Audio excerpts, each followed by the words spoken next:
ಮಾಡಿದ್ದಕ್ಕೆ ಭಗವಂತ ಸಂತುಷ್ಟನಾಗ್ತಾನೆ. ಇವತ್ತೇ ಒಬ್ಬ ಗೃಹಸ್ಥರು ನನಗೆ ಫೋನ್ ಮಾಡಿದರು.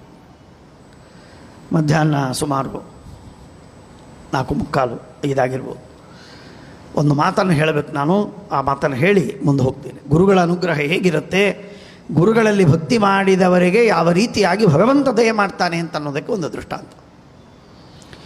ನಾನು ಯಾವುದೋ ಒಂದು ಉಪನ್ಯಾಸದಲ್ಲಿ ಹೇಳಿದ್ದೆ, ಸತ್ಯಾತ್ಮ ತೀರ್ಥರ ನಾಮಸ್ಮರಣೆ ಮಾಡಿ ನಿಮ್ಮೆಲ್ಲ ಇಷ್ಟಾರ್ಥ ಸಿದ್ಧವಾಗತ್ತೆ ಅಂತ. ಎಲ್ಲ ಇಷ್ಟಾರ್ಥ ಸಿದ್ಧ ಆಗ್ತದೆ. ಶ್ರೀ ಸತ್ಯಾತ್ಮ ತೀರ್ಥ ಗುರುಭ್ಯೋ ನಮಃ, ಇಷ್ಟನ್ನನ್ನೇ ನಿಮಗೆಲ್ಲ ಇಷ್ಟ ಸಿದ್ಧಾರ್ಥ. ಯಾವುದೋ ಒಂದು ಉಪನ್ಯಾಸದಲ್ಲಿ ಹೇಳಿದ್ದೆ. ಅದನ್ನು ಕ್ಲಿಪ್ ಮಾಡಿ ಯಾರೋ ಒಬ್ಬರು ಫೇಸ್ಬುಕ್ಕಲ್ಲಿ ಹಾಕಿದರು. ಫೇಸ್ಬುಕ್ಕಲ್ಲಿ ಹಾಕಿದಾಗ ಕೆಲವು ತಿಂಗಳ ಹಿಂದೆ ಒಂದು ಫೇಸ್ಬುಕ್ಕಲ್ಲಿ ಹಾಕಿದರು. ಫೇಸ್ಬುಕ್ಕಲ್ಲಿ ಹಾಕಿದಾಗ ಅದನ್ನು ಒಬ್ಬ ಗೃಹಸ್ಥ ಚೆನ್ನೈಯಲ್ಲಿರೋರು, ಜಮ್ಮಿ ಫ್ಯಾಮಿಲಿ ಸಂಬಂಧಪಟ್ಟವರು, ಜಮ್ಮಿ ಫ್ಯಾಮಿಲಿಯವರು ಇಲ್ಲೇ ಇದ್ದರು, ಮಾತುಂಗದಲ್ಲಿ ಸಾಯನಲ್ಲೇ ಇದ್ದರು. ಪೂಜ್ಯ ಕೃಷ್ಣಾಚಾರ್ಯರೆಲ್ಲ ಅವ್ರ ಕಥೆಯನ್ನು ಹೇಳ್ತಾ ಇದ್ದರು. ಆ ಜಮ್ಮಿ ಲಿವರ್ ಕ್ಯೂರ್ ಅಂತ ಹೇಳಿ ಒಂದು ದೊಡ್ಡ ಸಂಶೋಧನೆಯನ್ನು ಮಾಡಿದವರು ಅವರೆಲ್ಲ ಈಗ ಅವರು ಚೆನ್ನೈಯಲ್ಲೇ ಇದ್ದಾರೆ, ಚೆನ್ನೈಯಲ್ಲೇ ಶಿಫ್ಟ್ ಆಗಿದ್ದಾರೆ. ಆ ಗೃಹಸ್ಥನಿಗೆ ಒಂದು ದೊಡ್ಡ ಸಾಲ, ಸಾರಿ ತಪ್ಪಿದೆ, ಅವನಿಗೆ ಹಿಂದಿನ ದಿವಸ ಶುಕ್ರವಾರ ಸಾಯಂಕಾಲ ಅವನೇನೋ ತನ್ನ ಆಫೀಸು ಮುಚ್ಚುತ್ತಾ ಇರುವ ಸಂದರ್ಭದಲ್ಲೇ ಇನ್ಕಮ್ ಟ್ಯಾಕ್ಸಿನವರು ಬಂದರು, ನೀನು ಇಷ್ಟು ಟ್ಯಾಕ್ಸ್ ಕೊಡಬೇಕೀಗ. ಟ್ಯಾಕ್ಸ್ ಏನು ಬಹಳ ಅಲ್ಲ, 2.5 ಲಕ್ಷ ಏನೋ ಇತ್ತು. ಅವನಿಗೆ ಅದೇ ಭಾರ, ಭಾಳ ಭಾರ ಅಂದರೆ ಭಾಳ ಭಾರ. ಯಾರು ಕೊಡೋರು 2.5 ಲಕ್ಷ? ನಾಳೆ ಬೆಳಿಗ್ಗೆ ಅಂದರೆ ಕೊಡಬೇಕು, ನೀನು ಹೆಚ್ಚು ಈಗಲೇ ಕೊಡಬೇಕು, ಇಲ್ಲ ಅಂದರೆ ನಾಳೆ ಬೆಳಿಗ್ಗೆ ಮುಗಿಸ್ಬೇಕು, 10:00ವರೆಗೆ ಮುಗಿಸ್ಬೇಕು, ಅಷ್ಟು ಕೊಟ್ಟಿದ್ದ ಟೈಮ್ ಗಡುವು. ಇವನಿಗೆ ಚಿಂತೆ, ಏನು ಮಾಡಲಿ, ನಾನು ಎಲ್ಲಿಂದ ತರಲಿ? 10,000 ನನ್ನ ಹತ್ರ ಇಲ್ಲ, 2 ಲಕ್ಷ ಎಲ್ಲಿಂದ ತರಲಿ ಅಂತ ಚಿಂತೆ ಮಾಡಿ ಮಾಡಿ ಮಾಡಿ ಗಂಡ ಹೆಂಡತಿ ಇಬ್ಬರು ಒದ್ದಾಡಿ ರಾತ್ರೆಲ್ಲ ನಿದ್ರೆ ಇಲ್ಲದೆ ಹಾಗೆ ಮಲಗಿದ್ದಾರೆ. ಏನೋ ಒಂದು 10 ನಿಮಿಷ ಮಲಗಿದ್ದಾರೆ, ಎಚ್ಚರವಾಗಿದೆ. ಬೆಳಗ್ಗೆ 4:00ವರೆಗೆ ಎಚ್ಚರವಾಗಿದೆ. ತಾನು ಫೇಸ್ಬುಕ್ಕನ್ನು ಹಾಗೆ ನೋಡ್ತಾ ಇದ್ದಾನೆ, ಮೊಬೈಲಲ್ಲಿ ನೋಡ್ತಾ ಇದ್ದಾನೆ. ಫೇಸ್ಬುಕ್ಕಲ್ಲಿ ನೋಡ್ತಾ ಇರುವಾಗ ನನ್ನ ಆ ಕ್ಲಿಪ್ಪು ಕಾಣಿಸ್ತು.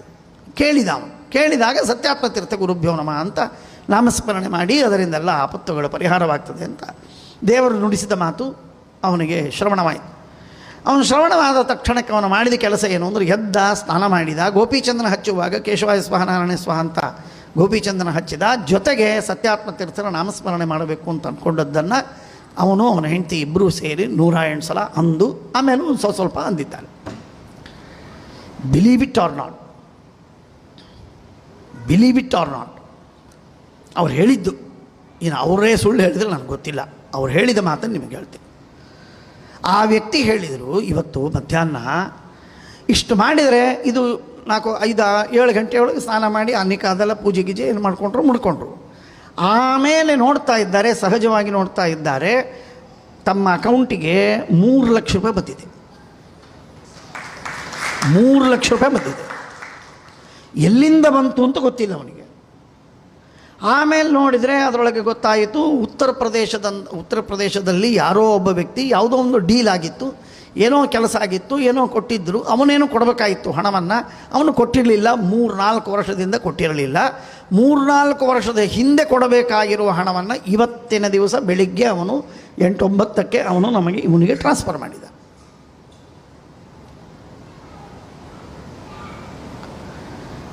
ಆಗ ನಮ್ಮ ಅವಸ್ಥೆ ಹೇಗಿತ್ತು ಮೊದಲೇ, ಆಮೇಲೆ ಈ ಹಣ ಬಂದ ಮೇಲೆ ನಮ್ಮ ಅವಸ್ಥೆ ಏನಾಯಿತು ಅಂತ ಅನ್ನೋದನ್ನು ನನಗಂತೂ ಎಕ್ಸ್ಪ್ಲೇನ್ ಮಾಡಲಿಕ್ಕೆ ಆಗ್ತಾ ಇಲ್ಲ. ಅಷ್ಟು ಭರವಸೆ, ಅಷ್ಟು ಆನಂದವಾಯಿತು. ಇದು ಸತ್ಯಾತ್ಮ ತೀರ್ಥರ ಮಹಿಮೆ. ಅವ್ರ ಹತ್ರ ಹೇಳಲಿಕ್ಕೆ ನಂಗೆ ಸಂಕೋಚ, ನಾನು ಸಣ್ಣವ, ನಿಮಗೆ ಹೇಳಿದ್ದೀನಿ ಅಂತ ನನಗೆ ಹೇಳಿದರು. ಸತ್ಯವಿಜಯಾಚಾರ್ಯರು ಫೋನ್ ಮಾಡಿಸಿದ್ರು. ಅವಲ್ಲಿ ಸತ್ಯವಿಜಯನಗರಕ್ಕೆ ಹೋಗಿದ್ರು ಅವರು, ಹಾಗಾಗಿ ಅವ್ರ ಕಡೆಯಿಂದ ಫೋನ್ ಮಾಡಿಸಿದರು. ಗುರುವಾತ್ಮ ದೈವತಃ, ಗುರುಗಳನ್ನು ದೇವತೆಯಾಗಿ ಭಕ್ತಿಯಿಂದ ನಂಬಿದಂಥವರಿಗೆ ಪರಮಾತ್ಮ ರಕ್ಷಣೆ ಮಾಡ್ತಾನೆ. ಆತ್ಮದಃ, ತನ್ನನ್ನೇ ತಾನು ಕೊಡ್ತಾನೆ ಎನ್ನುವಂತಹ ಮಾತೇನಿದೆ, ಇದು ಸತ್ಯವಾದ ಮಾತು.